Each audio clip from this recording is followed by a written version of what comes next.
Donc, je vais parler aujourd'hui d'externalité de recherche, d'externalité technologique entre individus. C'est une question... Alors, je retrouve, j'ai la craie là, donc c'est tout ce qu'il faut. Donc, en fait, si vous voulez, c'est dans quelle mesure la recherche ou la recherche-développement ou les activités innovantes si vous voulez, de certains individus influencent celles des autres, celles de ceux qui travaillent avec eux, également, voilà, peut-être de gens qui ne travaillent pas avec eux, mais qui sont dans leur voisinage.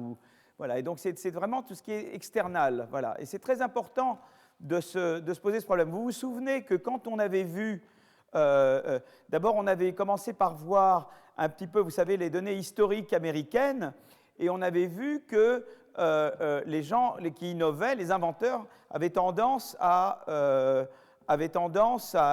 aller vers des endroits où il y avait d'autres innovateurs. D'accord ?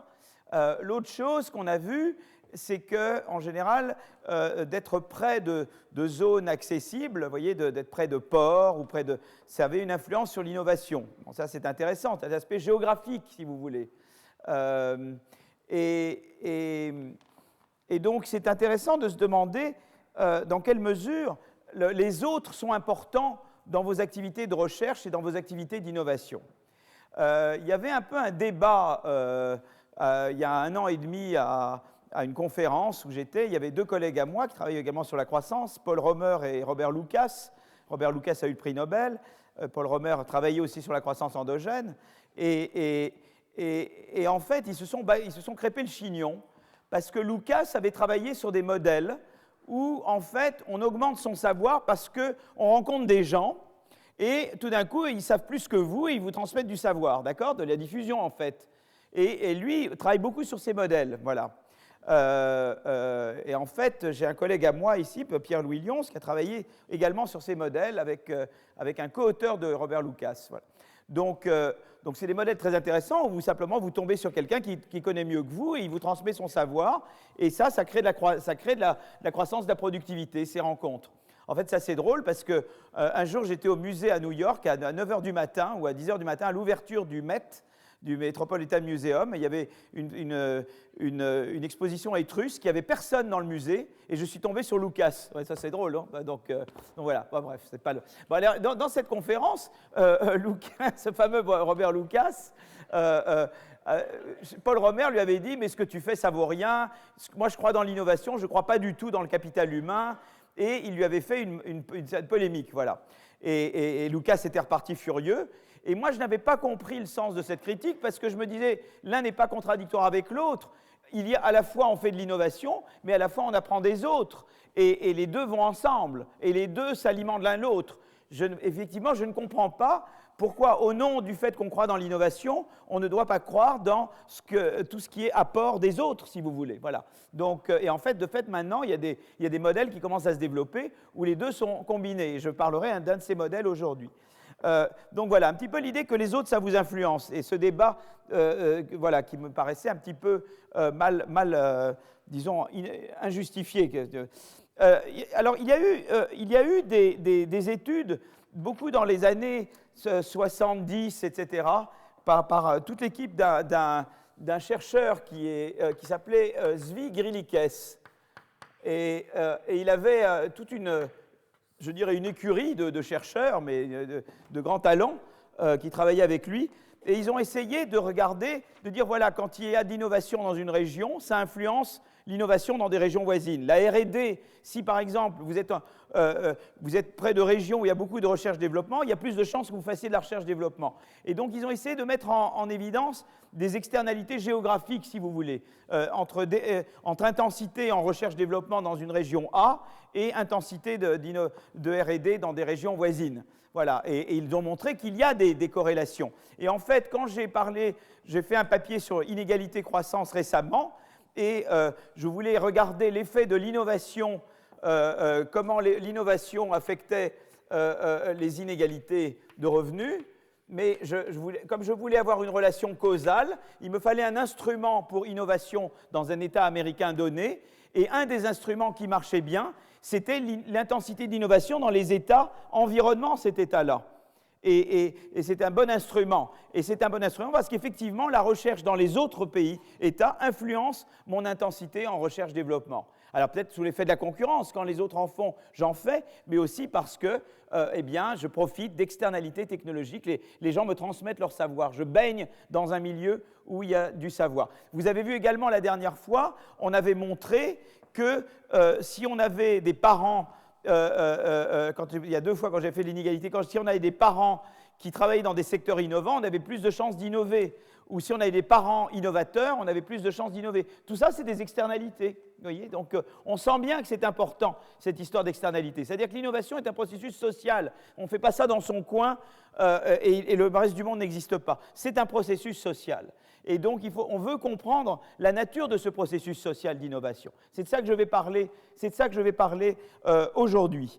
Par exemple, une chose très intéressante également, c'est que la révolution verte, un aspect intéressant, c'est qu'il y a eu, vous savez, la diffusion de technologies nouvelles pour la culture, pour l'agriculture, et ça a permis de sortir des pays de la famine. Mais c'est vrai que c'était surtout les pays qui faisaient déjà de la recherche-développement eux-mêmes qui ont su profiter du savoir des autres. Donc il y a un peu une relation dans les deux sens, c'est-à-dire que l'innovation des autres m'aide à moi à faire progresser mon savoir, mais le fait que je fais moi de la recherche-développement peut aussi augmenter ma capacité à apprendre des autres. Vous voyez ce que je veux dire? Et donc, il y a cette notion qu'ont développée des collègues à moi, Cohen et Levinthal. Alors maintenant, vous savez, à partir d'aujourd'hui, je vais mettre toutes les références en ligne, et en fait, on va remonter, et vous aurez, en fait, d'ici 1 semaine ou 2 semaines, toutes les références de tous les articles que j'ai mentionnés dans ce cours. Comme ça, vous pourrez vous-même aller regarder les articles. Mais Cohen et Levinthal ont parlé de la notion de absorptive capacity.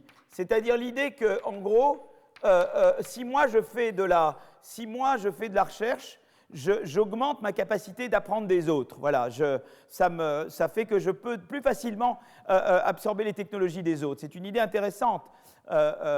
C'est-à-dire que voilà, parce que des fois on pourrait penser, parce que si vous voulez, on a pu penser qu'il y avait, vous voyez, on se dit, si j'apprends des autres, si la R&D des autres m'est utile, à la limite on pourrait se dire, pourquoi je dois en faire moi-même? Effectivement, on sait que si les autres font de la R&D, vos voisins font de la R&D, c'est déjà bon pour votre croissance. Donc vous pourriez vous dire, mais finalement, pourquoi je dois moi me faire l'effort de faire de la recherche-développement? Les autres en font, et finalement, pourquoi moi je dois me fatiguer? Je vais faire de free riding en anglais, je vais resquiller sur les autres.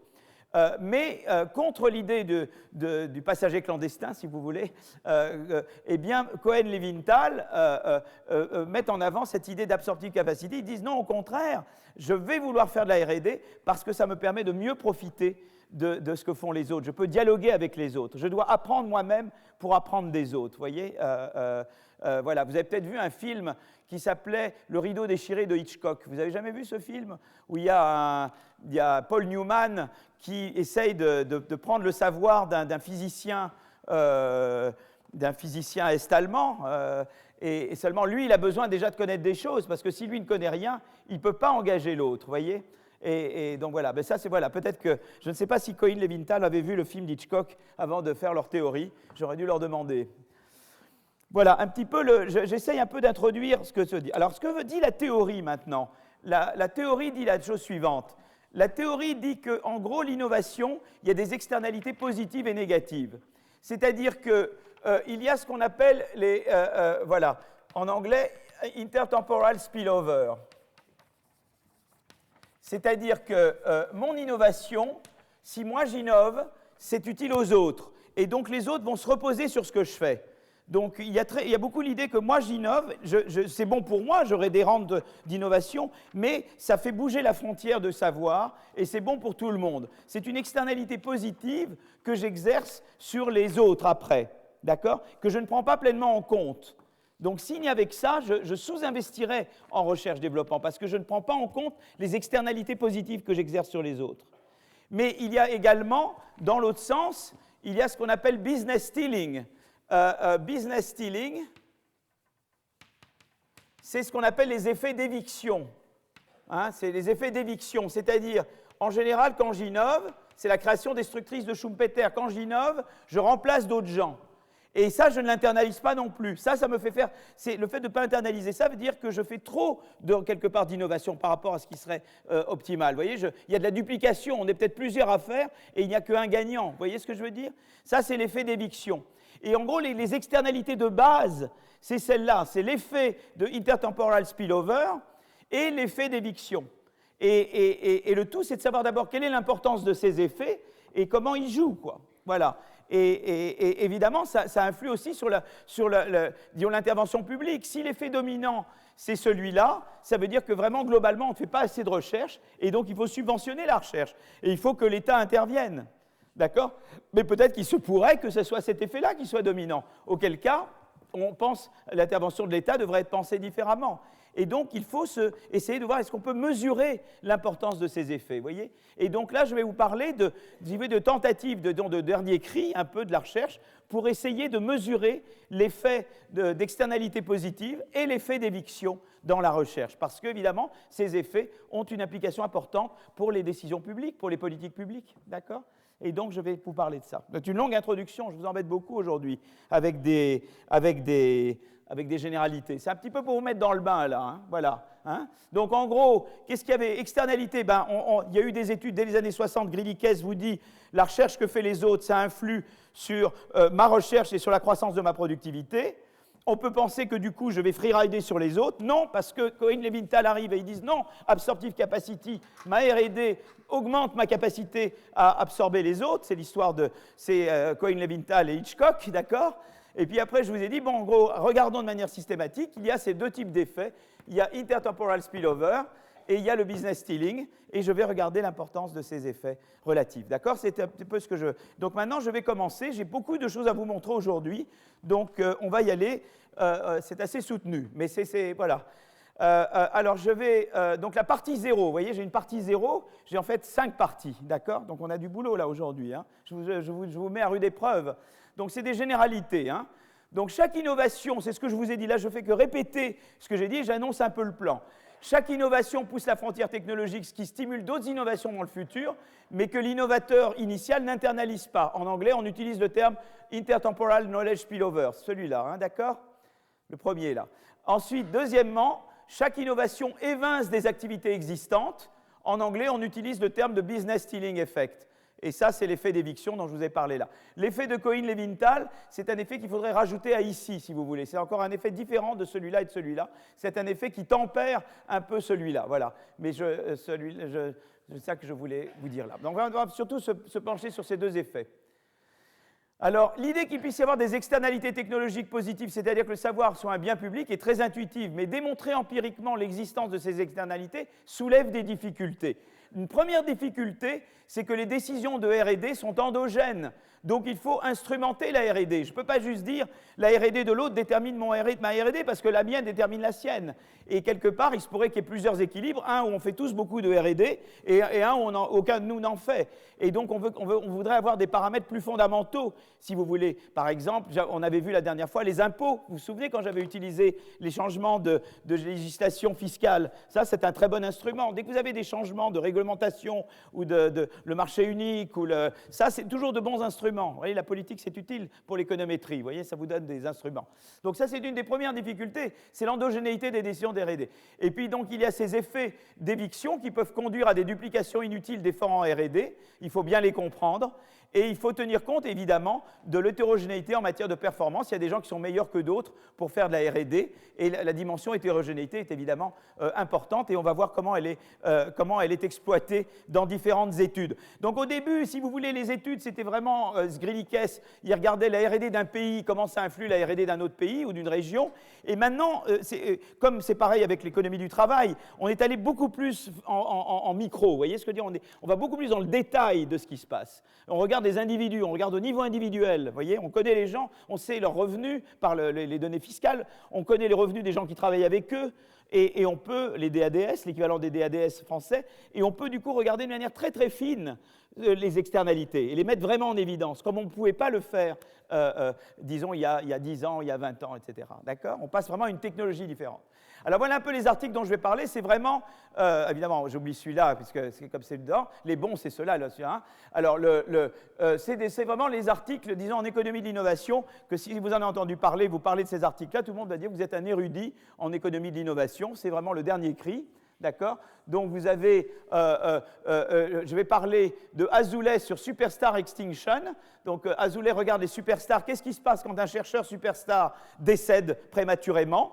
Comment ça affecte bien, la carrière de ses co-auteurs? Donc c'est intéressant de savoir ça quand même. Hein. Bon, on ne va pas parler de choses très gaies. C'est vrai qu'après la Toussaint, je commence à parler de ça, évidemment. Bon. Ensuite, Jaravel continue Azoulay. Donc Jaravel est mon étudiant qui va sur le marché du travail cette année. Il est absolument formidable. Il est une superstar lui-même en économie de l'innovation. Et lui regarde plus généralement les externalités, pas juste avec des superstars. Et il peut regarder ça dans des entreprises. Et vous allez voir qu'il va beaucoup plus loin qu'en fait qu'Azoulay. Bien qu'il retrouve les effets d'Azoulay, mais il va beaucoup plus loin qu'Azoulay. D'ailleurs, c'est très sympa la recherche, parce que vous voyez, Azoulay lui-même maintenant reconnaît que Jaravel fait beaucoup mieux que lui, et il s'incline devant Jaravel. C'est ça la profession. Il y a la destruction créatrice, et dans notre profession également.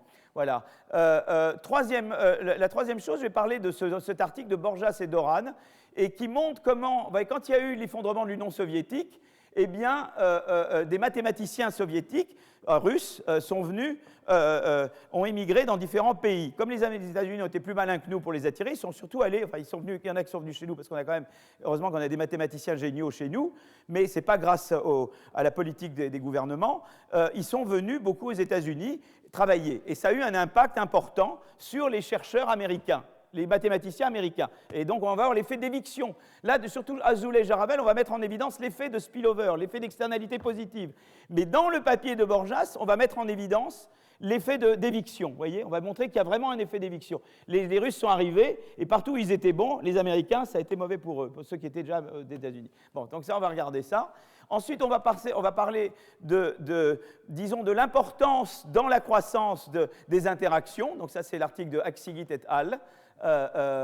Voilà, donc ça c'est le Dancing with the Stars, hein, et donc on va regarder un petit peu comment ça. Et après, moi je vais vous parler d'externalités dans le climat. Vous voyez, je vais vous montrer que c'est important ce que moi j'ai fait dans le passé par rapport à ce que je fais aujourd'hui, ou ce que font d'autres entreprises.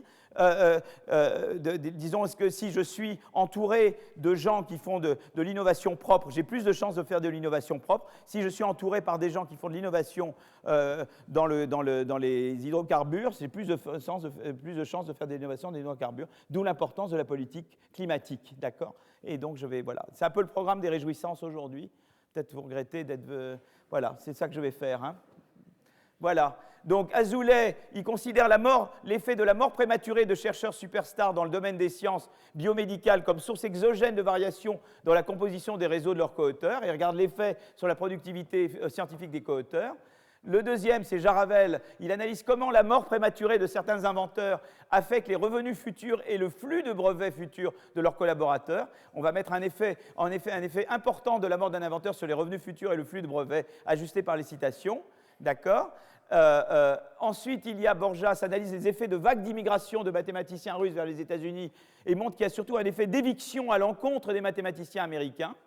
D'accord? Et puis, ensuite, Aksigit, eux, regardent les interactions comme source de diffusion du savoir, donc d'innovation, et construisent un modèle pour essayer de chiffrer l'impact de ces interactions sur la croissance et montrent que c'est très important. Donc ça, c'est une réponse à Romer.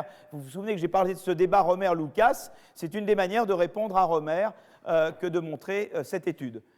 Ensuite, il y a mon travail avec mes co-auteurs, où on montre qu'une entreprise qui, dans le passé, a beaucoup innové dans les technologies polluantes, tend à innover davantage dans ces technologies. Et une entreprise dont les chercheurs proviennent surtout de pays polluants tend à innover davantage dans les technologies polluantes. Voilà, et, donc ça sera un petit peu ce que je fais aujourd'hui. Donc ça, c'est le programme des réjouissances. Et donc, sans tarder, je vais passer au premier. Voilà. Je suis là. Voilà, je vais dans l'affichage.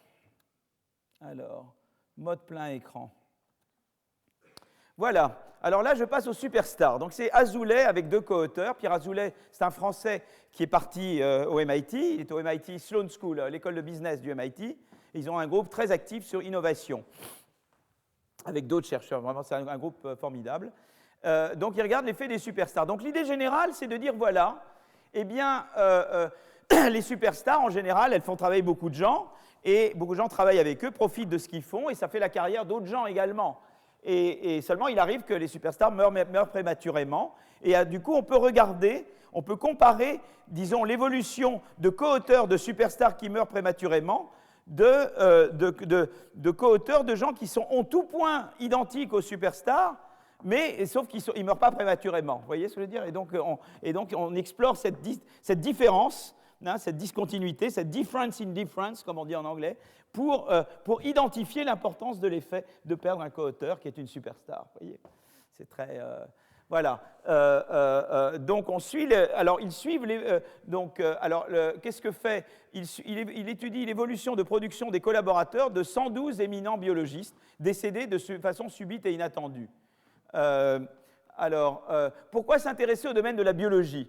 C'est un domaine intéressant parce que d'abord, il y a une politique publique dans la biologie. Les subventions publiques sont très importantes aux États-Unis. 29,5 milliards de dollars en 2008. Les changements technologiques ont été majeurs en biologie, en sciences médicales au cours des dernières années. Et il y a une importance vraiment prépondérante, et ça on le verra à nouveau dans 2 semaines quand je parlerai de l'économie de la science, entre ce qui est recherche fondamentale et recherche appliquée. Donc quand je parlerai de ça à nouveau, mais déjà je veux que cette idée intervienne en vous, il y a vraiment l'aspect recherche fondamentale, recherche appliquée, c'est-à-dire qu'en gros, mais ça j'en parlerai de manière plus détaillée dans 2 semaines, mais vous pouvez regarder, c'est de manière très simplifiée, l'exploration d'une ligne de recherche comme quelque chose à plusieurs étapes. Vous avez l'idée I0, après ça devient l'idée I1, etc. Ensuite l'idée IN et la commercialisation. C'est-à-dire que vous pouvez penser qu'une idée, vous la prenez de manière très fondamentale et puis vous l'améliorez, et puis à un moment donné, elle devient quelque chose de commercialisable. En fait, c'est beaucoup plus compliqué parce que souvent, au niveau fondamental, on a des idées qui vous viennent du stade beaucoup plus pratique. Mais disons que c'est une manière déjà de représenter les choses. Et la question, c'est de savoir, évidemment, la recherche fondamentale, c'est celle qui conduit aux innovations qui sont à un stade très, très linéaire, et la recherche plus appliquée, c'est celle qui conduit à des innovations qui sont beaucoup plus près de la commercialisation. Et évidemment, et on verra que c'est assez différent, que les externalités en jeu sont différentes, et que pourquoi ça fait sens pour un gouvernement d'intervenir d'une manière ou d'une autre, surtout au niveau fondamental. Mais donc ça, on verra ça petit à petit, mais c'est un domaine où c'est particulièrement vrai, c'est la biologie, et les exemples que je prendrai dans 2 semaines également seront essentiellement tirés de la biologie. D'accord. Ensuite, les salaires sont variables, ils sont conditionnés aux bourses de recherche obtenues. Hein.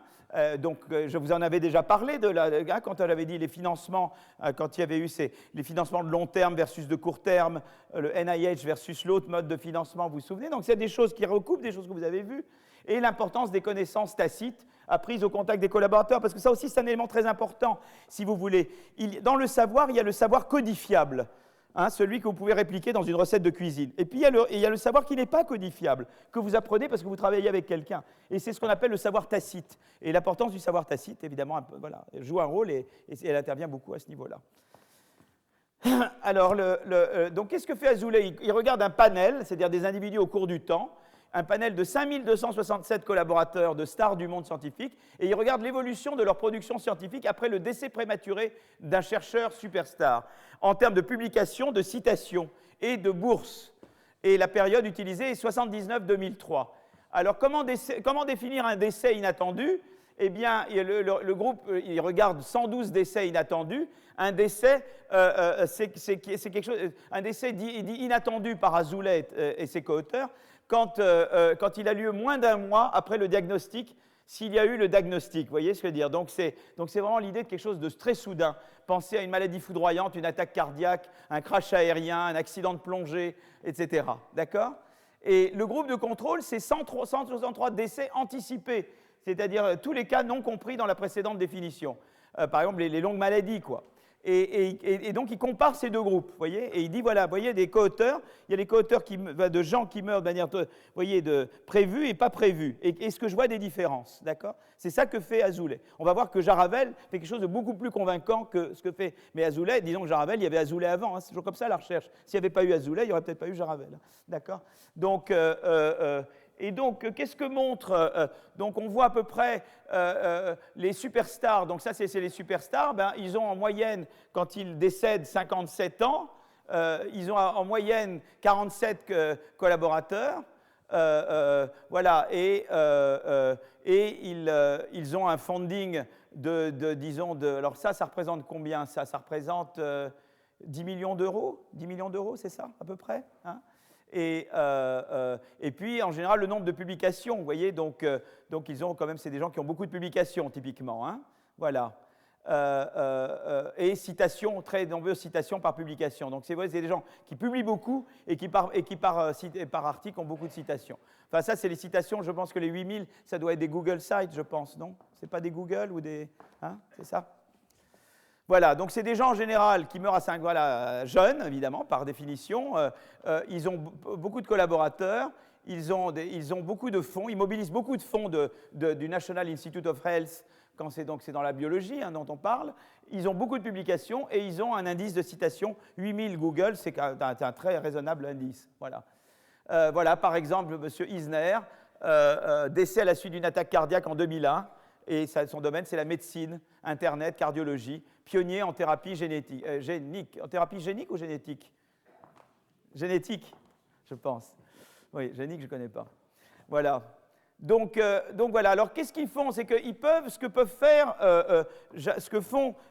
fait Azoulay et ses co-auteurs, c'est qu'en fait, il arrive à matcher, c'est-à-dire qu'on arrive on voit à partir des publications qui a travaillé avec qui, parce que le tout, c'est de localiser les co-auteurs. Et on localise les co-auteurs à partir des noms et des publications. Alors, des fois, il y a des problèmes d'homonymie. C'est pour ça que, normalement, on devrait arriver à taux de 100% de réussite d'utiliser les papiers et les noms des co-auteurs par les papiers. Mais des fois, il y a plusieurs gens qui ont le même nom. Surtout John Smith, par exemple. C'est très facile d'avoir John Smith. Ou, je connais plusieurs. J'avais un homonyme à moi, vous savez. Il y avait un autre, Philippe Aguillon. Je ne vais pas vous raconter les histoires de mon homonyme. Des fois, il faisait des bêtises. Il avait des accidents de voiture. Ça va tomber chez moi. Mais je ne veux pas vous embêter avec une histoire d'homonyme. Voilà. Voilà, donc si vous voulez, donc on regarde par les co-auteurs, on regarde les papiers, et on dit, voilà, celui-là, il a tel co-auteur, etc., et on a une trace de tous les co-auteurs. Donc, en gros, qu'est-ce qu'il fait? Alors, vous embêtez pas avec les équations, c'est qu'il regarde la recherche des co-auteurs. Donc, le J, monsieur J, c'est le collègue, c'est le co-auteur de la superstar, et il regarde comment le nombre de publications, le nombre de citations ou les bourses que mobilise monsieur J, hein, dépend, est affecté par le fait qu'il y ait eu mort prématurée de monsieur I, avec qui monsieur J a collaboré, d'accord? Et donc, c'est ça qu'on essaye de regarder, vous voyez? Et on contrôle pour l'âge de monsieur J, on contrôle pour l'année à laquelle c'est fait, etc., d'accord? Donc, c'est ça qu'on regarde. Comment la mort de monsieur I affecte la productivité et l'efficacité de monsieur J. Voilà. Alors, on va voir tout de suite, il montre la chose suivante. Alors, le JIF, là, vous pouvez vous demander ce que c'est. JIF, c'est les publications ajustées par la qualité des journaux. JIF, c'est pour Journal Impact Factor, c'est-à-dire la fréquence avec laquelle un papier dans ce journal est cité par d'autres papiers. Vous voyez, donc on a des indices de citation des journaux. En général, on regarde l'impact d'un chercheur parce qu'on dit, voilà, il publie pas mal dans des journaux qui eux-mêmes ont de l'impact. Enfin, on voit aussi directement l'impact du chercheur. Mais ce qui est très intéressant, c'est que donc on regarde les publications, le nombre de publications, mais corrigé pour l'impact des publications. C'est ça qu'il faut. Donc on ne met pas sur le même plan une publication qui n'est pas du tout citée, une publication qui est très citée. Et l'important, c'est qu'on voit vraiment un effet négatif de la mort d'une superstar sur les publications des co-auteurs. Vous voyez, ici, avant, on regarde les publications, au cours du temps, ça c'est des années, vous voyez. Donc au cours des années, il n'y a pas vraiment de changement dans le trend des publications du co-auteur. Et puis à partir du moment où il y a la mort de la superstar, ça descend, vous voyez. Donc là, c'est les publications. Voilà. Et ça, c'est l'ensemble des publications. C'est que non seulement ça affecte mes publications, y compris celles des papiers que j'ai faits avec le co-auteur qui meurt, mais là, ce qui est remarquable à droite, c'est que ça affecte également je deviens moins productif dans ce que je fais avec d'autres. Vous voyez ce que je veux dire? C'est ça qui est très intéressant. Parce que ça serait évident de dire, évidemment, tu as la superstar qui meurt, ben évidemment, tes papiers avec lui vont traîner, il ne sera peut-être pas là pour défendre le truc aussi bien dans les séminaires, et donc ça va chuter. Mais là, ce qui est remarquable, c'est qu'on voit également qu'il y a un impact négatif de la mort de la superstar sur des papiers que l'autre faisait avec d'autres gens que la superstar. Tu vois, donc ça, c'est quand même intéressant, toi, de voir ça. Donc voilà, donc ça, c'est la chose que je voulais montrer là. Alors, par quel mécanisme? Alors maintenant, on peut se demander, mais qu'est-ce qu'il y a derrière ça, finalement? Derrière par quel mécanisme peut-on expliquer l'effet de la mort d'une superstar sur la baisse significative l'effet de la mort en termes de baisse significative sur la production scientifique de ses collaborateurs? Donc, il y a plusieurs hypothèses. L'une, c'est de dire, il était très bon et tu ne remplaces pas ses qualifications. L'autre, c'est de dire, en fait, si tu veux, la superstar, il avait son influence à lui, quoi, si tu veux, quelle que soit la qualité, il était bon pour défendre le truc, quoi. Il était très établi dans la profession et il pouvait mieux défendre ce que vous faisiez ensemble. Et la dernière, c'est vraiment l'externalité de connaissance, c'est-à-dire de dire il y avait un vrai apport de la superstar et toi, en fait, tu apprenais de la superstar. Et on va montrer que le troisième est très important. Donc, on va regarder chaque explication une par une. Et d'abord, il y a l'idée de dire que les équipes de recherche émergent pour regrouper des expertises différentes de scientifiques qui individuellement ne disposent pas d'un range, d'un éventail assez large de connaissances. Donc la perte d'un scientifique star fait perdre une expertise importante à l'équipe de recherche.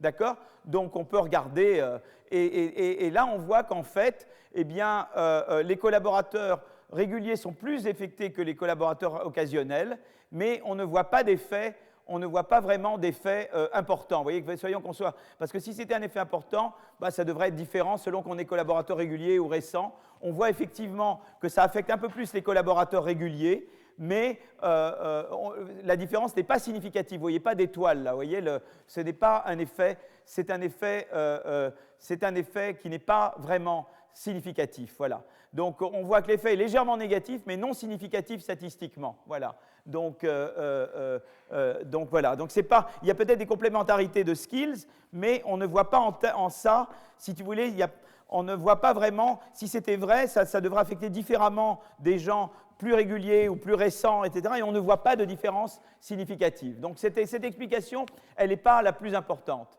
Donc après, on n'arrive pas. Il y a peut-être un peu de imperfect skill substitution, mais ça ne peut pas être l'effet principal. Voilà. Donc on va maintenant dans une autre explication, c'est que les superstars peuvent permettre à leurs collaborateurs un accès plus facile aux ressources. Fonds de recherche, charges administratives. Vous voyez, ils mobilisent des ressources plus grandes et ils ont accès, ils peuvent facilement obtenir des bourses, etc. Et là, on regarde à nouveau, on ne voit pas d'effet. Vous voyez, par exemple, on dit, voilà, est-ce que c'était plus important si la superstar qui est décédée était dans un panel, dans un review panel du NIH, ou s'il avait des liens avec des review panélistes, voilà, est-ce qu'il était proche dans un terme de réseau, beaucoup plus proche que les autres, et on ne voit pas vraiment ici, sur cette étude, d'effet important de ça, quoi.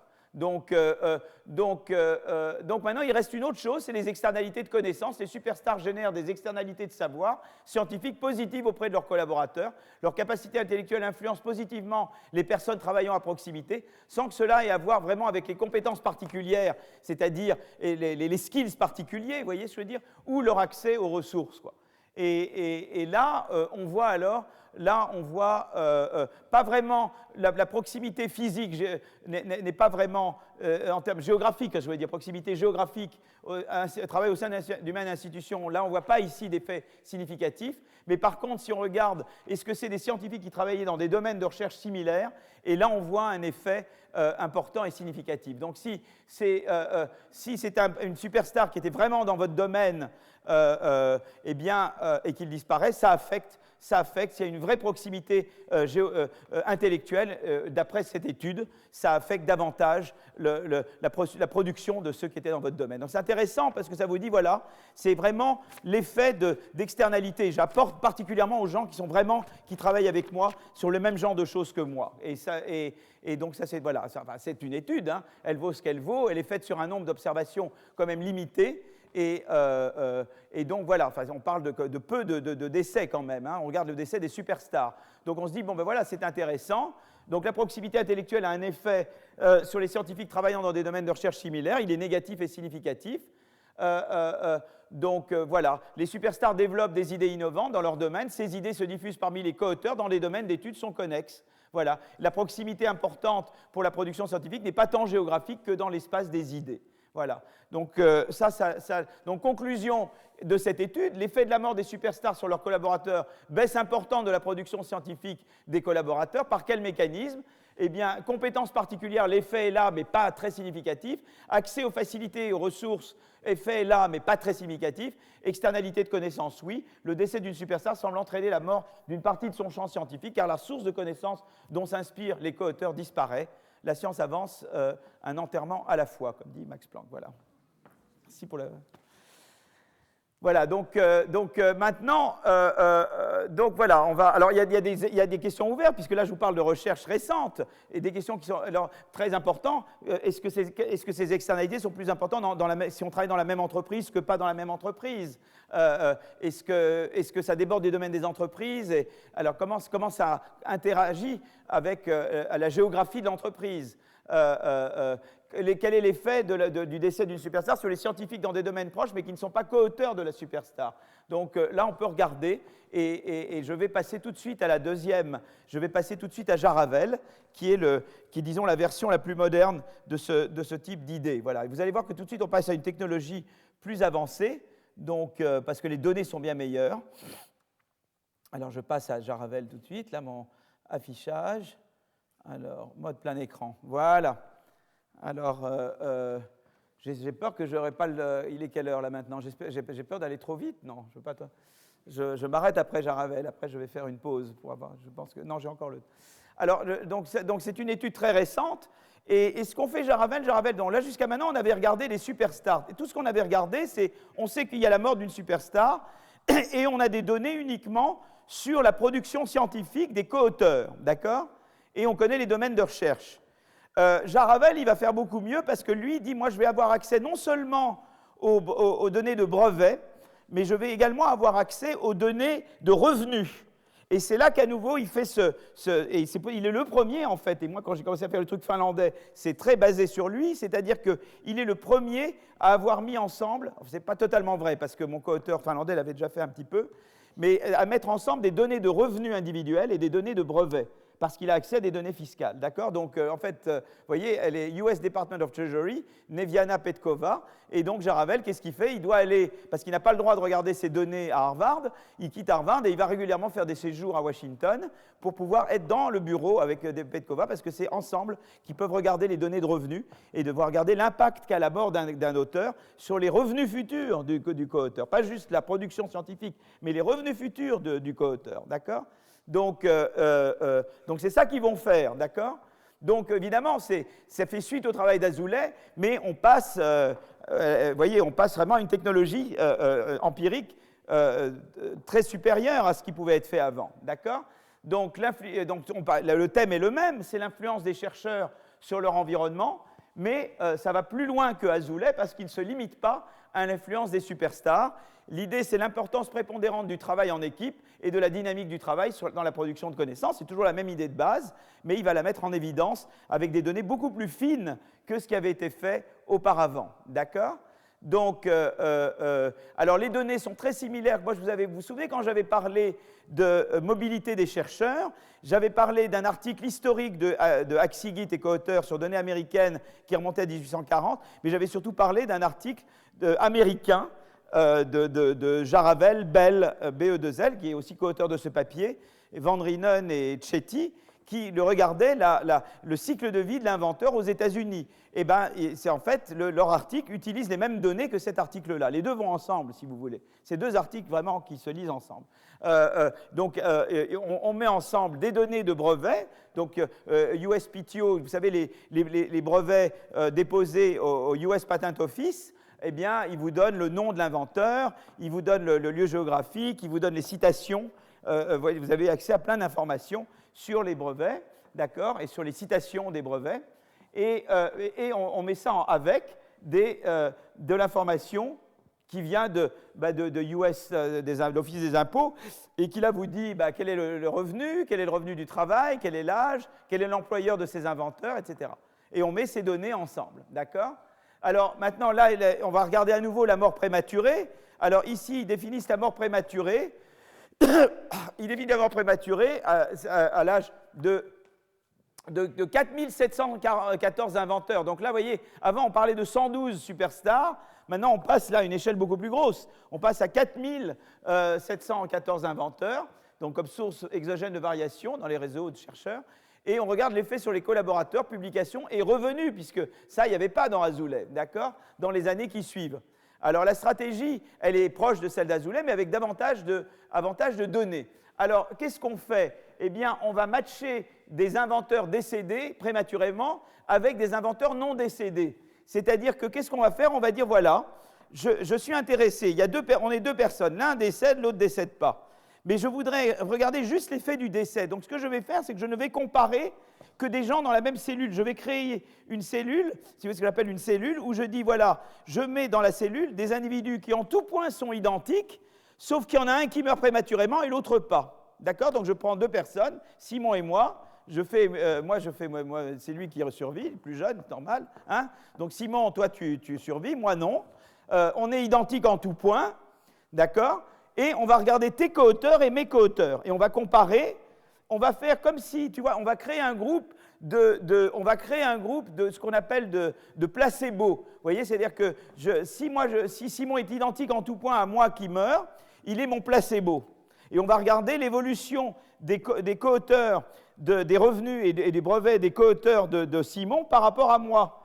Mais Simon, il est mon coauteur factuel, il est ce que j'aurais été si je n'étais pas mort. Tu vois, voilà, en gros. Puisque tout le reste qui est observable, on prend exactement pareil, d'accord? Donc le groupe de contrôle est un groupe identique. Donc on construit un réseau de co-inventeurs pour chaque inventeur. Il y a des survivants, d'accord? Il y a les inventeurs similaires aux non décédés, ce que je disais tout à l'heure. Et on va comparer l'évolution des revenus et des brevets des co-auteurs de ceux qui meurent vraiment de ceux qui sont les placebos de ceux qui meurent, vous voyez, donc, et on compare l'évolution, d'accord? Voilà, donc alors ce qui est très intéressant, c'est qu'il y a des co-auteurs, et là aussi Jaravel fait mieux que Azoulay, parce qu'il dit, voilà, j'ai des réseaux également, j'ai des co-auteurs de co-auteurs de co-auteurs, et je peux aller jusqu'à l'infini comme ça, voilà. Donc ça, c'est très intéressant également, je vais pouvoir dire des choses là-dessus. Alors, donc ça vous donne à peu près, ça vous donne de l'information sur le survivor. Il y a le vrai survivor, c'est Simon, et le placebo survivor, c'est moi. Donc c'est ça, le placebo survivor, c'est celui qui meurt, qui ne survit pas. Ou c'est le contraire? Placebo survivor, c'est le co-auteur de quelqu'un qui meurt. Qui meurt, c'est ça. D'accord. Le real survivor, ça c'est les... D'accord. Ça, real survivor, c'est le co-auteur qui survit, parce que les co-auteurs survivent toujours ici, d'accord? Le co-auteur, il survit. Mais le real survivor, c'est le co-auteur d'un quelqu'un qui meurt, voilà. Et le placebo survivor, c'est le co-auteur de quelqu'un qui ne meurt pas, mais qui est en tout point identique à celui qui meurt. Voilà. Donc on a les revenus, vous voyez, ils sont identiques. Vous voyez, les revenus, c'est pratiquement pareil. Les patent applications, c'est à peu près pareil. Vous voyez, ils sont en tout page. L'âge est pratiquement le même. Vous voyez, on les met vraiment, on met vraiment en tout point. Ces deux échantillons sont identiques en tout point, quoi, vous voyez, sauf pour le fait que l'un va mourir et que l'autre ne va pas mourir. Voilà. Alors, vous voyez, regardez, le résultat principal, la beauté de ça, c'est qu'on peut tout représenter sur une magnifique figure. Et vous voyez tout de suite, le placebo, ça, c'est les co-auteurs de Simon, et ça, c'est co-auteurs de Philippe. Vous voyez, alors là, les co-auteurs de Philippe, là, vous voyez que les courbes sont indistinguables avant la mort de Philippe, vous voyez? C'est pareil, hein? Et puis, ici, hop, il décroche celui-là. Et celui-là, il continue, vous voyez? C'est triste comme histoire quand même. Voilà. Donc ça, c'est le résultat principal. Alors, je peux m'arrêter, m'en aller maintenant. Vous avez vu ça, c'est superbe. Alors après, évidemment, je vais vous montrer des tableaux. Et donc, je montre ces tableaux. Qu'est-ce qu'ils montrent, ces tableaux? Ils montrent que, effectivement, on voit un effet sur le total. Là, c'est sur les earnings. Il faut que je dise ici, d'ailleurs. Ouh là là. C'est l'effet. Ouh là là.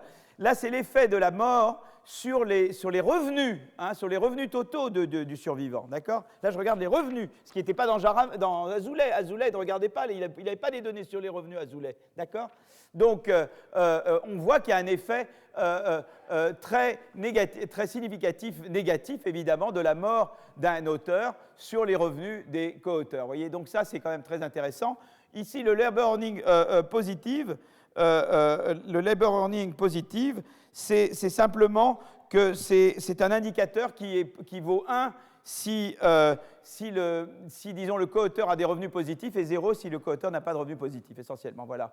Et on voit qu'effectivement, eh bien, on a plus de chances d'avoir des revenus 0 si le co-auteur meurt, quoi. Voilà.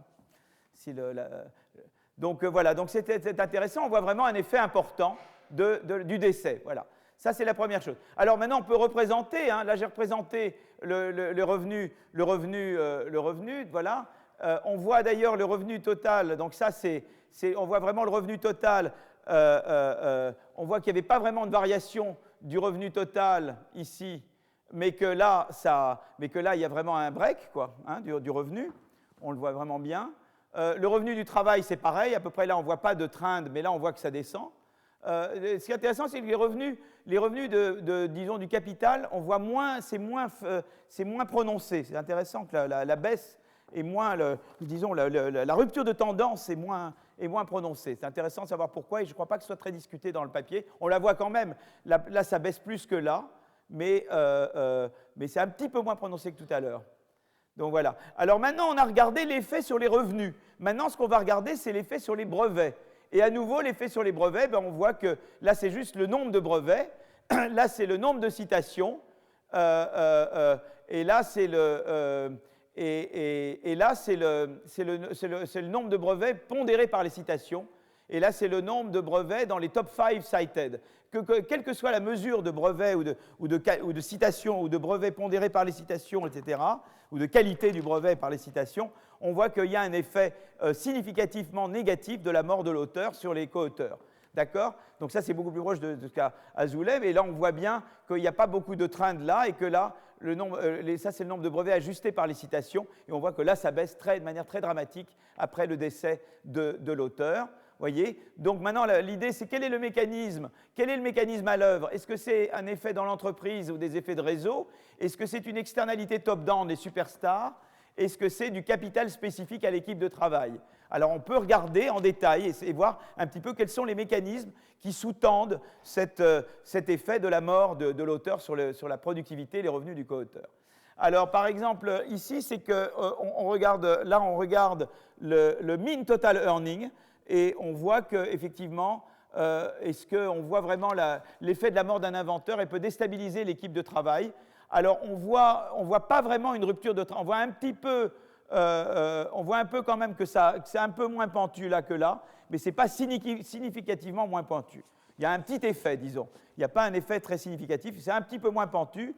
Mais seulement on ne voit pas une vraie rupture de la courbe. On voit quand même là, mais ça reprend là, vous voyez, donc c'est un petit peu moins pentu.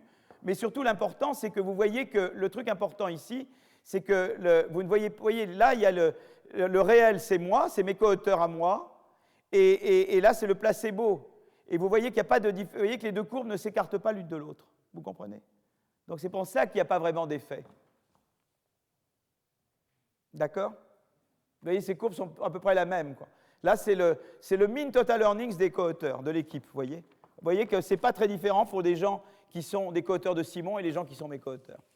Donc ça, bon, on déstabilise l'équipe de travail, ça n'a pas l'air d'être l'effet dominant. L'effet de réseau, on peut le regarder, c'est-à-dire, donc on voit effet de réseau on ne voit pas vraiment d'effet de réseau, vous voyez, sur le... Donc là, c'est second degree connection, c'est relatif to second degree connection. Là, on regarde l'effet, est-ce que c'est la mort de quelqu'un qui est un coauteur de quelqu'un, quoi. Et on voit qu'il n'y a pas vraiment un effet de réseau très important, hein, puisque les deux courbes restent les mêmes à peu près. Alors, donc, effet dans l'entreprise, effet de réseau, pas vraiment, hein. Alors maintenant, ça pourrait être un effet superstar à nouveau. Alors là, on regarde, ça c'est très intéressant, parce que là, on regarde, si vous voulez, le quartile de revenus. Et là, on a une manière, c'est assez sympa, parce que superstar, on peut regarder superstar en termes de revenus. Et là, c'est les revenus. Là, horizontalement, c'est les revenus du survivant, et verticalement, c'est les revenus du coauteur mort. Alors, quand on est en bas, on est dans le cas d'une superstar, c'est-à-dire que le coauteur mort avait des revenus très élevés. Et on voit que, quelle que soit la qualité vous voyez, là, ça reflète un peu la qualité du survivant. Et là, ça reflète la qualité du mort, d'accord?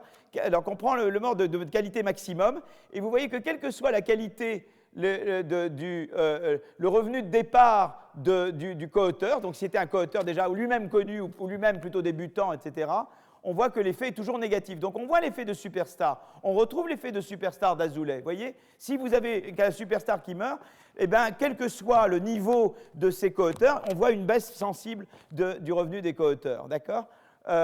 Mais on voit aussi que c'est assez intéressant, c'est qu'on voit un effet sur toute la diagonale. Si c'était juste un effet superstar, on verrait que des étoiles là et rien ailleurs. Or, vous voyez que vous avez des étoiles partout, et notamment sur la diagonale, ce qui montre que ça va au-delà d'un effet superstar. Vous voyez? D'accord? Voilà, donc ça c'est intéressant. Et en général, vous affectez les revenus des gens moins bons que vous. Vous voyez, c'est intéressant ça aussi. Regardez, je suis à niveau 2, j'affecte peu les revenus de gens qui sont meilleurs que moi. Mais j'affecte les revenus des gens moins bons. Vous voyez, c'est intéressant qu'il y ait peu d'étoiles au-dessus de la diagonale, mais que vous avez des étoiles au-dessous de la diagonale. Vous voyez? En général, j'affecte les revenus des gens moins bons que moi. Vous voyez, la logique de la superstar, elle se transpose à tous les niveaux, quelque part. Ça aussi, c'est intéressant. D'accord? Alors, donc, qu'est-ce qu'on a dit? Bon, est-ce qu'il y a un effet de réseau? Pas vraiment. Est-ce qu'il y a un effet superstar? Oui, mais ce n'est peut-être pas l'effet dominant. Et on va regarder maintenant l'idée qu'il il y a un capital spécifique à l'équipe de travail. Voilà. Et donc, si vous voulez, en fait, on va regarder ce que montre Jaravel, c'est que l'effet de la mort n'est pas dû tellement à la proximité physique, mais à l'intensité de collaboration au sein des équipes de recherche. On avait vu déjà dans Azoulay que ce n'était pas la proximité géographique qui jouait, mais la probabilité en termes de domaine de recherche. Mais lui, il va plus loin, il regarde l'intensité de collaboration. Et il le regarde par le fait qu'on a été coauteur de beaucoup de papiers. La co-invention est la force motrice de ce mécanisme. Et ça, c'est très important. Et cet effet persiste entre firmes différentes et avec des coauteurs géographiquement éloignés. Mais l'effet est beaucoup plus fort si c'est quelqu'un avec qui vous avez beaucoup collaboré dans le passé. Et ça, il peut regarder. Donc, il peut dire, est-ce que c'est un coauteur d'une fois ou est-ce que ça a été une longue histoire d'amour? Vous avez fait écrire beaucoup de papiers ensemble. Eh bien, l'effet est beaucoup plus fort si vous avez une grande histoire d'amour que si vous avez juste une histoire épisodique. Voilà. Donc, on voit que... alors, le co-patent share, donc on regarde l'effet sur le earnings, mais... vous voyez, c'est le co-patent share, c'est-à-dire la part des brevets de l'inventeur survivant qu'il a co-inventé avec l'inventeur décédé. Et on voit que ça a un impact très important, c'est-à-dire ça avec la mort, la mort combinée avec la patent share a un effet très important sur le earning. C'est-à-dire que la mort vous affecte, d'autant plus si vous avez eu si la plupart des articles que vous avez faits dans le passé est avec ce co-auteur. Vous voyez, c'est intéressant. L'intensité de la collaboration joue un rôle important. D'accord? Donc, ça, c'est Donc, conclusion de cet article, le capital spécifique à l'équipe de travail est primordial pour l'output d'un inventeur, mesuré par les brevets, par les revenus, par la productivité, par les citations. L'externalité positive de l'intensité de la collaboration, à la fois au sein du projet, mais aussi dans les projets connexes. Et l'implication, eh bien, il faut des politiques publiques facilitant la mise en place d'équipes de recherche. Tout ce qui peut être bon pour les équipes de recherche, c'est bien, et d'où l'importance de l'ANR, qu'elle soit mieux financée, et d'avoir des IDEX, et d'avoir des universités bien financées. Tout ça est toujours une très bonne chose. Et voilà un petit peu ce qu'on peut dire de ce genre d'études. Mais on peut aller beaucoup plus loin, on peut regarder dans une firme la hiérarchie, au niveau hiérarchique des firmes. On peut dire, voilà, est-ce que l'externalité est à mon niveau hiérarchique ou à d'autres niveaux? et regardez un petit peu ça et continuez. Voilà, donc ça, c'est vraiment ce qu'on fait de mieux, disons, dans ce domaine. Alors là, il est 59 ou 55 ? 55. Je propose qu'on fasse une pause de 5 minutes et on reprend à 15 heures. Est-ce que ça vous va? Est-ce que c'est un bon deal? D'accord. À tout de suite.